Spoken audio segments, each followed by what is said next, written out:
অঙ্কের হিসেবে ব্যবধান ৬ পয়েন্টের, কিন্তু আর্সেনাল ম্যানচেস্টার সিটির এই ম্যাচটাকে অনেকেই বলছে শিরোপা নির্ধারণী। প্রিমিয়ার লিগে শিরোপা দৌড় এখন এমন এক মোড়ে দাঁড়িয়ে যেখানে একটা ভুল মানেই স্বপ্নভঙ্গ। এবারও কি তীরে এসে তরি ডুববে আর্সেনালের, নাকি অবসান হবে গানারদের দীর্ঘ ২ দশকের অপেক্ষা?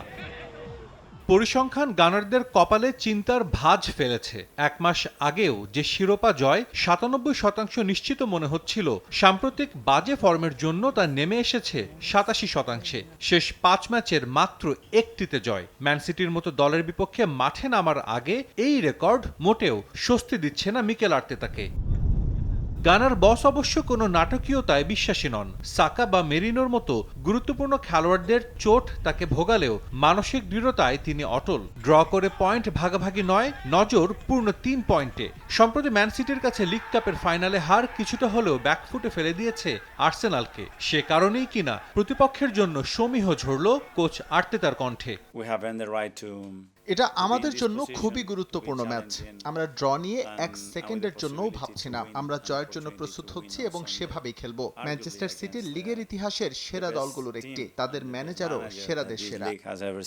পেপ গার্দিওলার কাছে এটা সাধারণ কোনো ম্যাচ না। এই ম্যাচকে তিনি তুলনা করেছেন ফাইনালের সঙ্গে। ম্যানচেস্টার সিটির জন্য সমীকরণটা স্পষ্ট, হারলেই সব শেষ।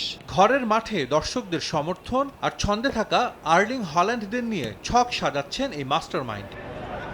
সম্ভাব্য সেরা ছন্দ নিয়েই এ ম্যাচে খেলতে নামবে সিটিজেনরা। শেষ ৩ ম্যাচে তারা হারিয়েছে লিভারপুল, চেলসি আর আর্সেনালকে। সঙ্গে নিজেদের মাঠের সমর্থন তো আছেই।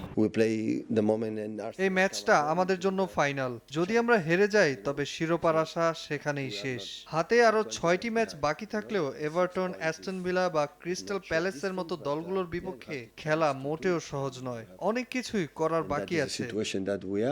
গেল ১১ বছর ইতিহাদে লিগ ম্যাচে জয় পায়নি আর্সেনাল, তবে শেষ ৫ মুখোমুখি লড়াই তারা অপরাজিত। সিটি জিতলে ২ দলের পয়েন্টের ব্যবধান নেমে আসবে ৩-এ, আর আর্সেনাল জিতলে শিরোপা অনেকটাই নিশ্চিত হয়ে যাবে তাদের। সাজিদ মুস্তাহিদ, সময় সংবাদ।